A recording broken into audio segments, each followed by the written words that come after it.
Hi folks, welcome back to another episode of RunYogi Diaries. This is your host, Santosh Shiva. Every week, I bring you conversations with people who are on a journey of well-being and fitness through endurance sports.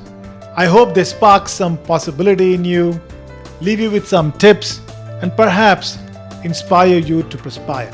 This episode is also available on leading podcast platforms if audio is your thing. Also, if you're new to the channel, please consider subscribing to it. Hit like if you like this video, and remember to leave your comments. Let us know if you took something away. My guest today started her journey in running, took a 12-year break, and came back to get faster, going on to qualify for Boston, not just once, but many times. And in the last few years, she managed to get better at swimming and pivot into the world of triathlons. And not just to participate, but to go out there and qualify for the World Championship in the half Ironman category. She seems to be getting better with age, setting new PRs and doing podiums. So we get to ask her the secret of her performance. Stay tuned. Let's welcome Pam Meaux. Hey Pam, welcome to RunYogi Diaries. Hi, great to be here. Thank you. It's a pleasure to talk to you. You're an accomplished athlete, a recreational athlete, and you have a great story. And you're someone who's kind of killing it after retirement, which is a inspiring story. A lot of folks can take away something from that. But there's a lot before that, and we're going to jump into all of that. But before we get into the story, let's have you maybe do a quick personal introduction so the audience get a sense of who you are. My name is Pam Meaux. I was born and raised in New Orleans and moved here in 1997 with my husband Jeff. Been married 27 years, and we raised our kids here in the Woodlands. They're now, one's graduating Saturday from college, and another's graduating next May from Texas Tech. And that's kind of my Terrific. Basic history. 27 years. 27 years. My wife and I married around the same time. We got married in 93. Oh, okay. Yeah, we're 94. 94. Okay, yeah, just about the same. Mm-hmm. And congratulations, your older one is graduating, so that's pretty cool. Yes. Oh, it's a long time coming, but he's getting his graduate degree, so that's good. We're really excited. Awesome. Really excited. Awesome. Terrific. So, let's kind of dig into your recreational athletics story here and maybe do a bit of a flashback, where it all started. So yeah, let's get there. Okay. What got you started running? Were you already a runner? And I was never an athlete. I was the one no one wanted on their volleyball team or their baseball team. Not athletic at all. And when I graduated from college, I wanted to get fit and lose some weight. And I had a role model at work. She ran every day, 6 miles a day, could eat whatever she wanted. And I saw that and I wanted that. And so I started running. And that was when I was like 24 years old. Wow. Started running, and it started out 2 miles. I was doing 2 miles for months before I even progressed to a 5K. So finally did a 5K, and then a few months later, I did a 10K, the Crescent City Classic. This was what year? In New Orleans, 1985. Wow. So you've been at Long it for time a while. ago. So yeah. And that's gold, because when we even now speak to people who are starting off, one of the things that I love to tell people is focus on longevity. You want to be doing this, and you're a classic example. I mean, been doing this, and you're and you're even pushing it. Yes. You're getting faster. So we'll talk about that. But thanks. Yeah, go ahead. So anyway, I was just running and making lots of new friends, doing it. It opens up a whole new community. Yeah. And a few years later, a friend found a marathon training schedule in the newspaper. And he showed it to me. He said, hey, let's follow this. Let's do this, and let's go to Houston and run the Houston Tenneco Marathon. So it was like the middle of October. We were going to do this in 3 months, and I had not even run a 10-mile race. Well, the next weekend, I ran a 10-mile race, and then I just ran a couple of long runs. The furthest we had run was a 30K, and then we did it. We did it, and it hurt, and I never thought I'd run another one. And I really didn't until 12 years later. It took me 12 years to run another marathon. And what was your finish, if I may ask? I think it was 3:51 or 2, something like that. And the reason I'm asking this is because your subsequent finish were much faster. So I just want to baseline it as, that's where you started, right? Yeah. And I was 29 years old, so I was a lot younger. And so that was kind of the beginning of it. But then I took a break to have babies. And I took about a 6-year break. Maybe that helped with the longevity. Saved my joints a little for a little while. And then I was trying to get motivated again to start running again. And I was living here now. And I was at a kid's birthday party talking to a mom. And she was telling me a story about her run that morning. It was a Saturday. She'd gone on a 14-mile run. And I was like, oh my gosh, I remember those days. Oh, I miss it. I really miss it. I remember that. And I wasn't even running at the time. And I asked her about it, and she said she was running for Leukemia and Lymphoma Society Team in Training. So the next year, that's what I did. I signed up for that. I raised $5,000. This was the summer of 2001. I raised $5,000, and I went to Hawaii to run the Honolulu Marathon. Wow. And that kind of started my marathon running again.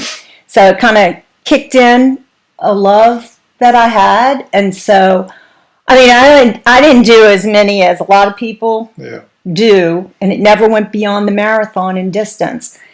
But I've done 23 marathons. So that is significant. All over the world. Yeah.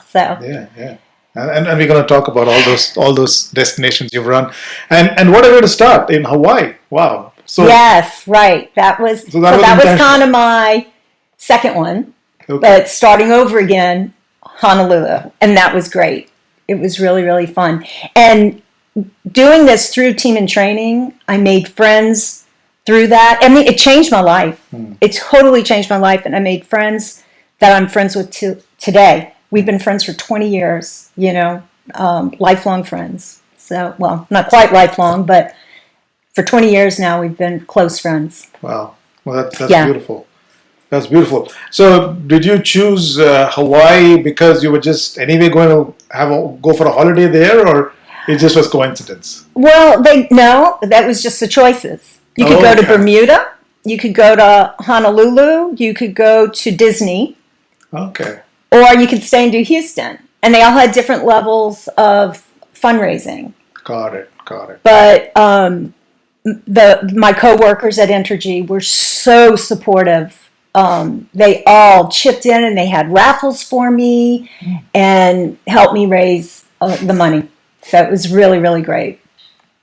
And how was the marathon? It was good. It was beautiful. We had to climb up the side of Diamond Head, and you saw the ocean to the left. I'm watching the ocean and the beautiful scenery as I'm climbing. It was kind of hot, even though it was December. It was pretty hot. But it was really great. It was nice. And I did that one a little faster than the first one. Yeah. So that was good because I was a good bit older, but it was a really good experience. Mm-hmm. Okay. And then what happened after that? Did you sign up for the next one right now? Yeah. So a friend of mine that I'd met through Team in Training she said, hey, let's go do another one. And we were going to go to San Diego and do the San Diego Marathon. She said, let's hold a golf tournament. I'm like, are you crazy? I have no idea how to hold a golf tournament, raise money and hold a golf tournament. But we did it, and we had a blast planning for it and doing all that and holding it. It worked out amazing. We raised a lot of money, and the funds went towards Leukemia Lymphoma Society, and then we went to San Diego to run the Rock and Roll Marathon. So it was really, really fun. And then you also qualified for Boston. So yes. When did that happen? Did it happen? Well, I think it happened.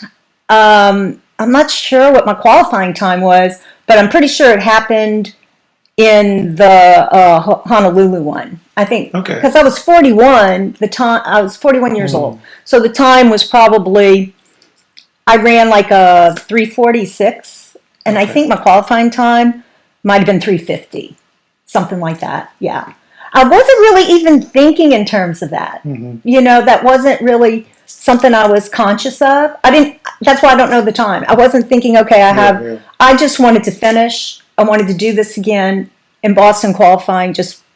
I wasn't thinking about it, so I'm not sure. But then it got to where I wanted to break 3:30. That was the goal. I want to break 3:30. I want to break 3:30. And it's funny when you get a number in your head and it's so hard to get. Every race after that was 3:33, 3:32, 3:32. I couldn't break 3:30. It was so frustrating. Finally, I did it, but it took a little while. So what did you do? What got you? Can you talk to us a little bit about what you did differently in your training, or I don't know. Training? I think it was just more experience, because you can be a fast runner and run a fast 10K, but then get into the marathon, and it's a whole nother ball game. It takes strategy. Not going out too fast, taking your time. So I think the more of them that you do, the better you get at it, And I think that's what was happening. And just training, just continuing to train, doing track workouts really helped me. And I started getting faster. Okay. Just little by little, though, not like overnight kind of fast, just little by little. So it was like a cumulative effect of those small changes you were making. One is track workout you talked about. Yeah, I think that's really important. What about strength and mobility? Do you do a lot of that? Back then I did. I was started with a personal trainer when I did the San Diego one, and I went from 3:46 to 3:33. I was doing strength workouts with a personal trainer. I've been on and off with strength workout. I'm not consistent, on and off. Pilates, I swore by Pilates for injury prevention. I'm not doing that so much now either. I need to get back to a lot of that stuff. Because now I'm really worried. The older I get, I'm worried about it. But I'm a huge proponent of that type of stuff, especially as we age. Yep. And then the Boston happened. Which year was that? Okay, so the first one I did was 2004, and it was really hot. Really? Oh, okay. But I'm trying to remember. That was the one. Yeah, it was really hot. And it started at noon. Okay. I didn't even qualify for Boston at the Boston Marathon. And usually I qualify in the races I run. I didn't qualify. So I think I did like a 3:53 or so. It was one of my worst marathons. Oh my gosh, it was so hot. And then I did one in 2007 where they almost canceled it due to a nor'easterly coming in. Okay. And it was really cold. Then I did one in 2011, and it was perfect. I had a tailwind pushing me up the hills all the way to the finish. It was awesome. That was my favorite one. I went in with no expectations. I just went in for fun, and it was the best fun I'd ever had. It was a blast. And you're saying all this in a very matter-of-fact way, but I'm sure, Boston qualification is such a big deal for marathon runners, and And for someone like you who started back after 12 years to have, being and getting faster, must have been amazing, just emotionally. Yes, it was. Right. It is. It's a very emotional experience. I'm grateful. I'm very grateful to have had it. Yeah. And I want to go back. My goal is to qualify, and I'm fortunate right now. My qualifying time is like 4:20, so it's pretty liberal for women get a lot of extra time. So, but anyway, so I want to qualify with my son. I want him to do it, qualify, and we go together. So that's my goal. And I was hoping to do it before COVID hit, and then COVID hit and disrupted our plans. So is he? He's a runner. Mm-hmm. Oh, okay. Does he? He's not running right now. He's burned out. He ran as a collegiate athlete. Okay. And he's just burned out. So I gotta get him motivated and get him back to it, so we can do this. Yeah. I think I want it more than he does, but I want him to want it. Yeah. Yeah. Terrific. And you said you've run across the world. Where else have you run? So we've done, I usually do it with a group, London Marathon, Berlin, and Antarctica Marathon. Oh, nice. Yeah, that was my last big one in 2019. 2019 was Antarctica? Uh-huh. What was it like? Oh, it was not like you would think. It's not what you think. It was all mud. We didn't have snow when we went. Okay. There was snow around a lot of places we went to where the ship would take us to different places, but where we ran was mud. And it was 32 degrees. It was actually, the temperature was great. I was bundled up and started taking clothes off, my jacket and stuff like that. Anyway, it got warmer. But we did 6 loops of 4 miles. Okay. 6, like 4 something, whatever gets you 26. We did like 6 of those loops, but it was really fun. I mean, and it was really hard because it was mud and hills, a lot of big hills, and and they haven't had it now since COVID. Mm-hmm. So I don't know when they'll start up again, but if you get the chance, do it. Yeah, I've had guests on my show before, and there are 2 types. One is like the one you just described, which is run in the mud. It's dry. It looks like maybe close to some planet like Mars. It's like almost there's nothing there. And then there's another one which is white. Yeah, it would have been really cool to be in the snow and stuff like that. Would have been cool. I mean, it just would have been more like Antarctica. Yeah. It was still beautiful scenery. It was the experience of a lifetime. Mm-hmm. It truly was. And my husband's his hobby is photography, so he was in heaven. He just loved it, So we were able to both enjoy our hobbies on this trip. And this is you took the Russian the Russian research ships. Right. Okay. Yeah, and there aren't a lot of people on it, like 100 people. You all become friends. We're all still stay in touch with a lot of them. It's just great group of people that you meet on the ship doing this. Yeah, it's really nice. And from Chile, correct? You yes. land in Chile and then go from there. You start in Argentina on the particular trip we went on. Okay. You spend a few days in Buenos Aires. Okay. And then you go on, you fly to Ushuaia at the southern tip of Chile. And then Chile, is it Chile? Ushuaia? Yeah, I guess it's Chile. And you take the ship from there. You go through the Drake Passage, which is really interesting. It can be really rough. It wasn't horrible when we did it. It was just enough to kind of make it exciting. We all had our little patches for drowsiness, to not get seasick. It's so funny that before I started this podcast, I didn't know people ran in Antarctica. And ever since I started the podcast, I think you're probably the 4th or the 5th person who said, I've run in Antarctica. Really? Yeah. I'm like, wow, what's going on here? I thought Antarctica was a place far away. Nobody goes there. These scientists who go and work there. That's the image we have. And then And then I started this podcast. I'm like, okay, you were an Antarctica. Okay, that's more frequent than maybe running in College Station or something like that. I was kidding. Right.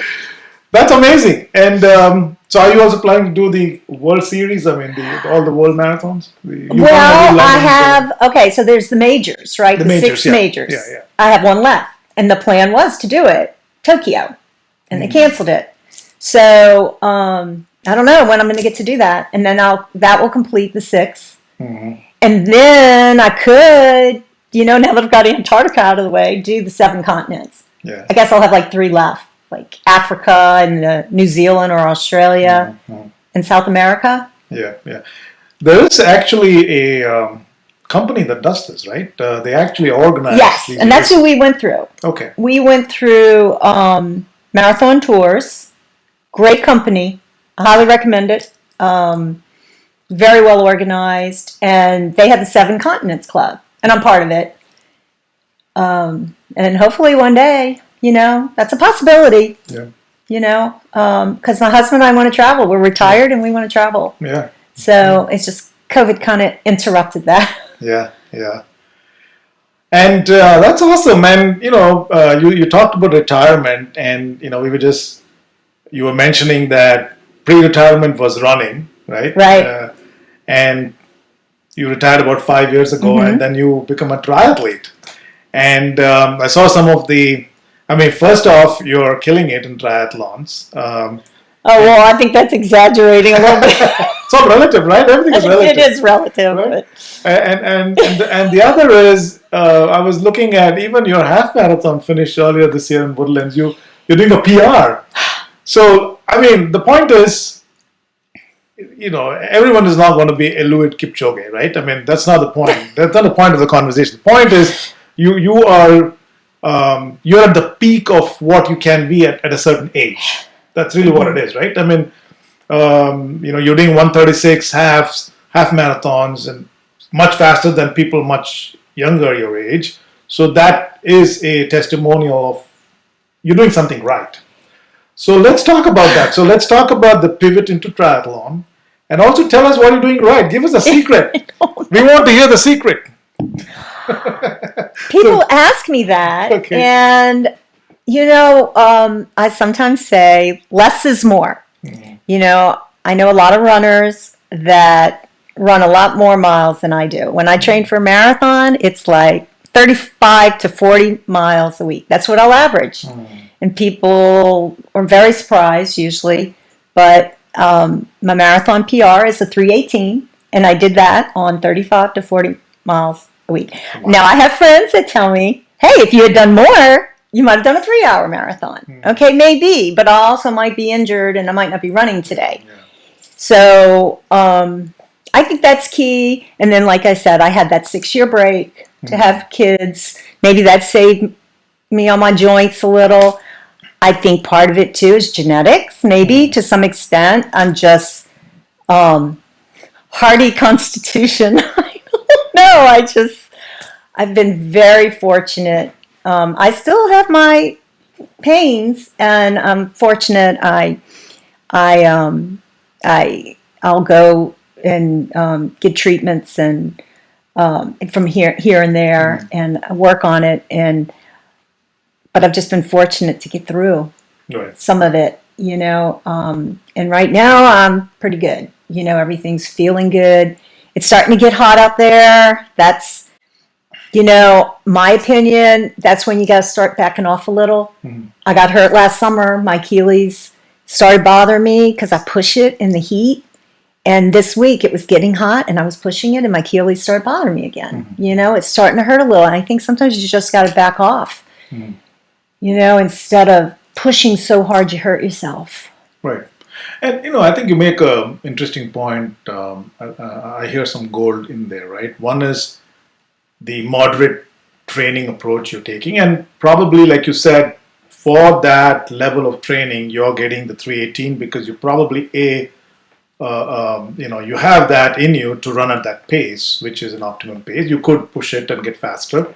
And there may be others who may be doing 40 miles to get to 340 or 4, and there's nothing. It's not wrong. to be at those levels. Like sometimes people get frustrated. Right. Right? It's like, oh man, I should be doing 80 miles a week. I'm only doing 40 miles, but I'm only getting 4 hours, and she's getting 318. There's something wrong with me. And I don't know whether that's the right mindset to look at this from, right? And then maybe that's why they end up running more. They're running more because they think that's what it takes to get faster. Right. But sometimes it's just the key workouts that you focus on. Maybe it's more quality, not quantity. That's a good point. Getting in those track workouts, getting in those tempo runs, and getting in your long run. That's just what's worked for me. That makes a lot of sense. Just more quality over quantity. Yeah. Well, that makes complete sense, and that keeps you from the doctor's office. That's more important. And then triathlon. How did triathlon come into your life? So actually, my PRs were actually behind me. In my 50s, I was just I was just running really well. It just kind of came out of nowhere. I started having really good races, and I had these PRs, 50, 51, and then everything started just declining. And it was getting frustrating. I mean, I felt like I knew I would eventually plateau. I knew it was going to decrease. I just didn't know it was going to happen so fast, and I felt like I'd fallen off a cliff. It was a little frustrating. So I said, okay, well, I'm going to try triathlon because I know I can PR that. I've never done it before, right? It's going to be PRs. Good point. And it was a challenge because I didn't know how to swim. I was going to have to learn how to swim, and that's really hard. I tried one other time earlier to swim and gave up. I couldn't do it. It's just so hard. So now I'm retired. I can focus on this. My kids are going to college. It's easier. I just have more time. And started swimming with Master Swim Group. And started biking, and I was already running, and the whole biking thing was a whole new thing. I mean, you got to get all the equipment, and it can be daunting. You got to do it step by step. You got to gradually do it. But the area has wonderful triathlon community, and everybody's willing to help you. You get advice. You get help on a regular basis. So that's how I got into it, and it started with just a little, a sprint. My first one was the one here in the Woodlands. I did that one, and then I was a person who had said, "I will never do Ironman, never." I had friends that did it, and I swore I'd never do one. And then the next thing I know, I'm signing up for a half Ironman. I did the Galveston one. And then I'm like, okay, I think I'll do Ironman Texas. I was so scared. And I did it. So I've done 5 half Ironman and 1 Ironman. Trying to do my second one. It's been canceled twice. So I'll be doing it next April. And this is 0 to Ironman in 3 years? I really started consistently in the end of 2015, beginning of 2016, really the beginning of 2016, right when I retired. That's when I got focused on it. And I got my bike. I bought a bike, and I was registered for the sprint in the Woodlands, and they canceled it due to weather. So I did another smaller sprint where the swim was in the swimming pool. That, I was like, okay, I can swim in the pool because I can walk if I need to. You can walk the pool. Open water swim is a whole another ball of wax. That's was scary for me. So, and I'm trying to think of what my first open water swim was. It was that race, though, the one in the Woodlands. That was my first one. And oh my gosh, I was going buoy to buoy, holding on. I was swimming on my back. I was side stroking. I was breaststroking. I was doing everything I could just to get through 500 meters. It wasn't even real far. And oh my gosh, I was a mess. Just trying to get to the bike. So, so anyway, That's encouraging, actually, for a lot of us. I have not done a triathlon, and I've been always wanting to do it. I can swim, but you can swim? I can, yes, I can swim in the pool, but I have not ever ventured into open water. So that's a training I will have to do. But hearing you, it definitely feels like it's something that it's worth a try. And who knows? Oh, it is. It's very. I think that's another thing that might help with longevity because you're cross training. Yeah. And it's not all running. It's not all the same stuff. Yeah. I think that helps. But it's a wonderful community, and I've made so many more new friends. So now I don't just have running friends. I have biking friends and swimming friends, and it's a wonderful community. Yeah. When I think about giving it up because of the swim, sometimes it gets so frustrating. I think, no, because I want to do this with my friends. I don't want to give it up. Plus, it's the challenge that makes it interesting. Yeah. And as for swimming, learning to swim for somebody who's not, been a swimmer, was there a particular methodology or something used? I mean, you hear things like, the immersion method. Did you do something like that? Or? Yeah, right. I did. I started with Gemma Hollis. Mm-hmm. She has Master Swim, and she teaches the Swim Smooth method. Okay. So I started with her from the very beginning, and she's a very encouraging coach. I feel sorry for her having to deal with me because she tries so hard. She tries so hard with me, and I just you can tell me what to do. I just have a hard time executing it. Mm-hmm. But she never gives up on me. And so she has a Master Swim group that swims at Forest Gate Pool, and that's a great way to get in. If you want to get in, get the Master Swim group. Mm-hmm. I personally recommend some initial lessons, initial pointers, so that you don't get into bad habits right away. Like one of the bad habits I got into, even though I started initially with lessons and Master Swim and stuff, but once again, I'm poor at execution. When it gets uncomfortable, I give up. So one of the big things is to swim, breathing, being able to breathe both sides. That's important. I've never been able to do it because once I try breathing to my bad side, it hurts. I don't like it. It's uncomfortable. I give up. Okay. I'm still trying. After 5 years, I'm still trying. But that's just an example of a bad habit you don't want to develop. So is it like a rhythm of you breathe once on one side and breathe another on the other side? There are different approaches. Okay. You can breathe every 3. So you breathe to one side, and then you're stroking, and then you're breathing to the other side, and or when you're swimming in a pool, you can breathe every other stroke to the right, and then when you come back, breathe every other stroke to the left. Okay. And then that way, if you're in a situation in open water swim where it's wavy, and the waves are hitting you and you're breathing to the right, and the waves are there in your face, you can start breathing the other way. Makes sense. If that ever happens to me, I'm in trouble.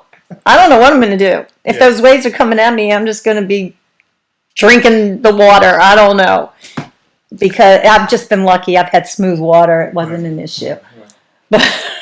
Well, you won't need electrolytes after drinking all that water. You'll have enough salts. I don't know. Some people get sick. If they get too much of that water, you can get sick on the bike. But I've been fortunate. I haven't had any issues like that. Yeah. And so when was the Ironman? What year? 2018. 2018. And this was the Woodlands one? Yes. All right. And then you qualified for the World Championship for the half Iron. Yes. Right? Yes. That was exciting. Amazing. Yeah. Right? Well, I mean, can you imagine? That's a great, that's what I would do and I would like to do when I grow up, right? I mean, post-retirement, what are you doing? Oh, well, some people are like busy with grandchildren or popping in pills to just walk. And, what you're doing is so awesome, right? That's the ideal way of living post-retirement. Triathlons and then qualifying for the World Series. World Championships. Tell us about that. Well, I wasn't. It was scheduled for Nice, France, and a friend of mine was already going, and I was going to go and support her. She was going. She qualified. I was so excited for her, and she asked me to go with her and support her. So I was already going on the trip, and then I go to Lubbock to race Lubbock. Okay. And I just missed the podium by like 12 seconds. You know, I just wanted the podium. I didn't care about France. I wanted to be on the podium. That was actually more important at that point, that I'd missed it just by so little. And I was frustrated. Well, the way the slots work is they roll down. So they give it to the person who's in first place, and if they can't make it, then it rolls down. Or they may already have a spot from another race. So it was rolling down, and I was in sixth place, and I got it. So I was shocked. But they say my name, and I'm like, no, I don't want to do it. I don't want to do it. Because I was too scared, because you had to climb a mountain. And I didn't know if I could, and it wasn't the climbing part of the mountain I was so scared of, it was descending a mountain, which really scares me. So in those 2 seconds, they're like, you have to make a decision right then and there. I mean, they give you all of 30 seconds. So my girlfriend's like, you're going anyway, do the race. Just do it. So that's kind of how it happened. And I'm glad she talked me into it, because it was a highlight. It was one of the highlights of my life. It was amazing. It was an amazing experience. Tell us about it. What was amazing about it? Well, so it got a little more stressful, not just the mountain. And I practiced that. I could practice virtually on a trainer that I have at home. You can practice going up mountains. And I did that. And I was okay. I was like, okay, I think I can climb this mountain. I was worried about going downhill. And I went downhill with my hands on the brakes the whole way. I was so scared. But the scenery was amazing. It was so beautiful. And I would be like shaking with my hands on the brakes and trying to look and enjoy it. But it took me, everybody else was just flying past me, but it was these blind turns. It was really scary. So that part was exciting, but the part that really stressed me out was everybody said the swim was not going to be wetsuit legal. It's in the Mediterranean Sea. It's going to be beautiful. It's going to be amazing, but it's going to be warm. And I wasn't going to get to wear a wetsuit. So I was really nervous because I have to wear a wetsuit. I'm just a poor swimmer. I can swim. I'm just not a very good swimmer. I know my weakness. And I was scared. If I wasn't going to wear a wetsuit, I wasn't going to make the cutoff. And what's worse is they changed the cutoff and they shaved 10 minutes off of it. It went from 1:10 to an hour. Okay? And when I qualified in Lubbock, I had done that race in 58 minutes with a wetsuit. Oh, so now I'm going to go and I've got to do it in under an hour without a wetsuit. I was terrified. So I practiced and practiced. Gemma was helping me. She was going to Worlds too, and she was helping me. Well, by the grace of God, and I thank God every day, it was wetsuit legal. Wow. Just ours.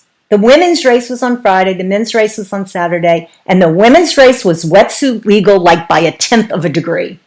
And I got to wear a wetsuit and enjoy the swim, and I did 56 minutes. Wow. So I just made, I had 4 minutes to spare. That's it, right? Yeah. And the men's race the next day was not wetsuit legal. That's how close it was. So, but it was just, it was a place I'd never been to before, and we were there for a week, and everything went well except the airline lost our bikes. You know, it took a little while for us to get our bikes. So did you get them? We got them. Okay. We got our bikes, and we were okay, but we wanted to go practice the mountains, and we did. We got to practice one day, but we were really getting nervous when we didn't have our bikes. But everything else went really well. It was experience of a lifetime. Nice. That's awesome. Beautiful, Pam. Very nice. I mean, really, the way it's all kind of evolving for you, and it's always good if you're getting better or even staying at the same place sometimes as you get older, right? And nice. So what's next? So what's next? So I want to qualify for Boston again, and I don't know if we talked about that already, about my son. Yes. Taking my son, Yeah. and have him qualify, and we'll go to Boston, do Tokyo, do the 7 continents. Those are kind of the big things ahead. But before I can do any of that, I have all these deferred Ironman races. So I have Lubbock in June.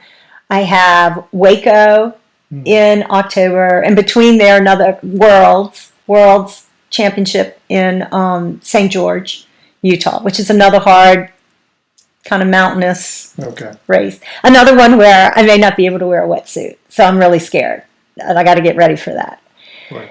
So I think, And then the other new thing that I'm trying that's really fun is swim run. And I did one last November. Swim run, you do it with a partner, tethered with a partner, and you swim and run with all the same gear. Whatever you're going to swim with, you got to run with it. Okay. And whatever you run with, you swim with. So you wear a wetsuit, a different kind of wetsuit, a special wetsuit for swim run. We swim with paddles. We swim with a pull buoy. And that helps. I can do that. I can do all that, and I'm doing it with a partner. So you feel comfortable because you have somebody you're with. And you get out the water, and then you start running, And so you're swimming with your running shoes on. Okay. And then you're running with that. And we did that in Austin in November, and that was really a lot of fun. And we're going to do that again in November. I'd love to do that. Really fun. You'd love it. It's so different and so fun. I enjoyed every minute of it. Yeah. I heard about that first time. I had a couple who joined in from UK. And that's when the first time I heard about it, because it's not so popular here yet. Right, it's getting there. It's getting there, yeah. And the shoes are different. They must be different. Right? I use the ones I used for Antarctica. Yeah, trail shoes. I just use trail shoes. And you swim with them? It was fine. I didn't notice. I didn't even notice them. Really? I thought I would, and then when I got out, they drained. They drained well. I didn't have a problem. But I think it's because we wear this buoy that keeps you up and buoyant, and so you don't feel the shoes. That was my experience. It was fine. Wow, that's good. That's worth trying. Awesome. And one other thing I wanted to ask you was nutrition. What do you do? Is there anything specific? Nothing specific, I avoid things like donuts and other fried foods. I like my beets. I like beet juice. Maybe that helps. Yeah. I don't take supplements. I eat every food group. I don't exclude food groups. And I kind of watch what I eat. Right. I offset. If I know, there's going to be a week where I'm not working out for whatever reason, then I'm going to cut back on calories. But I don't really count calories. I don't count protein. I don't do all that. Sure. Yeah. Although I probably should, I don't. Yeah, no, because I think, because you're doing something right, obviously, right? I mean, definitely the fact that you're doing your tempo runs and your high intensity workouts and long runs was one takeaway that I had in hearing you. And the other thing probably is you're doing something right in your nutrition as well. To be getting faster as you get older, obviously doing something different and right. No, I don't know exactly what. Just I'm pretty careful, but I still like to snack on my bagel chips and pita chips and stuff like that. I have my weaknesses when it comes to that kind of thing, and once I get started, I can't stop. Yeah. It's bad. Awesome. What about ultra running?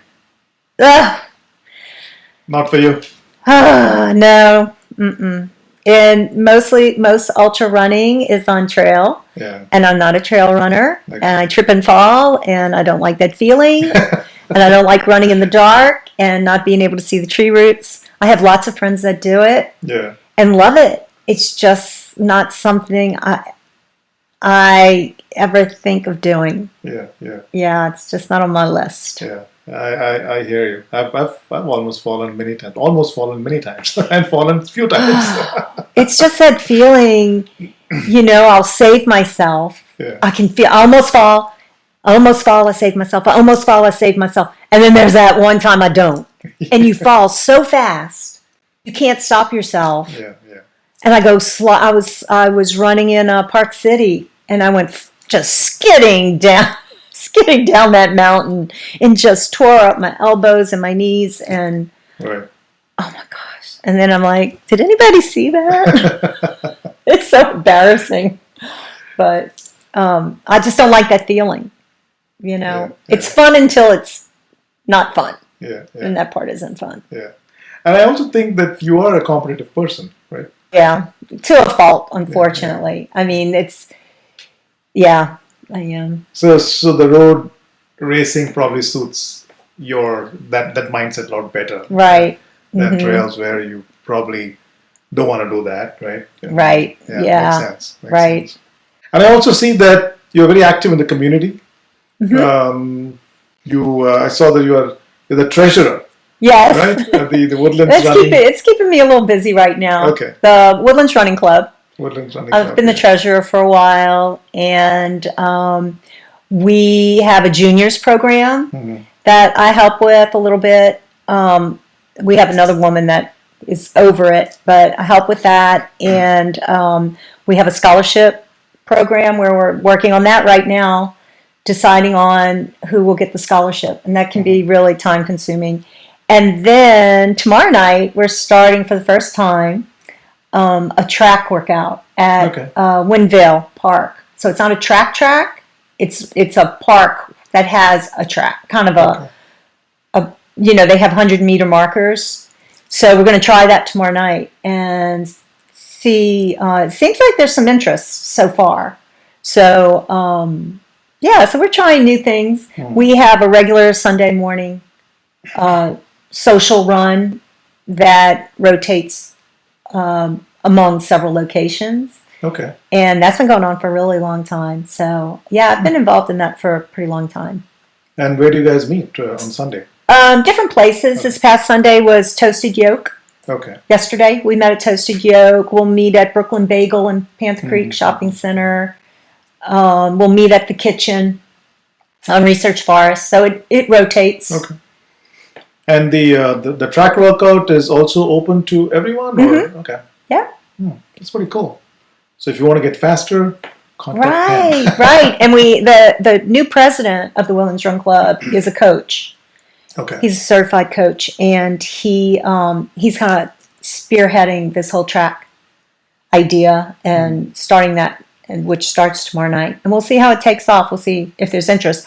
What happens is there's a lot of us that are doing track, but we do it at 5 o'clock in the morning. So I'll be going to the track tomorrow morning at 5 a.m.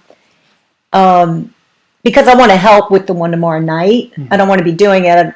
I was going to help with it. So I'll continue with my 5 a.m. track workouts.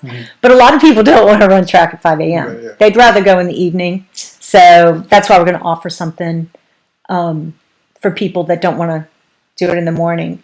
The thing with the track is you have to get to the school tracks outside of the school hours. Yeah. So that's why I go early before school starts. Yeah. And what kind of workouts do you typically do? The Bhatyasos? I do everything. I do rolling 200s, 400s, 800s, 1 mile repeats, a blend of all of those. Some, you might do 400s and then 800s and then back to 400s. Sure. Keeps it interesting. Yeah. Just activate different muscle groups and just keep. I mean, you gotta. Yeah. I feel like you gotta get that leg turnover. Yeah. You gotta get that going. You gotta get the feel of it. Get your heart rate up. I think that really helps with building up your speed. And how many days do you run in a week now? 4 or 5. Always Tuesday, Thursday, Sunday, and then usually after a bike. Once you do the bike, you get off and go run, so you get used to running off the bike. So usually 4 times, I would say. Every now and then there might be another one thrown in, but for me, about 4 times. Awesome. Terrific. Hey, that was a great conversation. I enjoyed it. Took a lot away, and I'm sure the audience who are listening to this are taking some golden nuggets of wisdom from your experience. And I want to move to the next part of our conversation, which is a fun Q&A round. Oh. Related to running. So I won't put you in trouble. No controversial questions. All right, you ready for that? Oh, ready. Okay, so the first one. What's the worst thing of being a triathlete? Oh, well, we know that for me is the swimming. Having to swim. Oh my gosh. Just getting through that. And sometimes I'm swimming in Lake Conroe and I love it. Sometimes I love it. And other times I'm swimming and I'm like, why do I do this? I never want to do this. Why do I have a race scheduled? I hate this.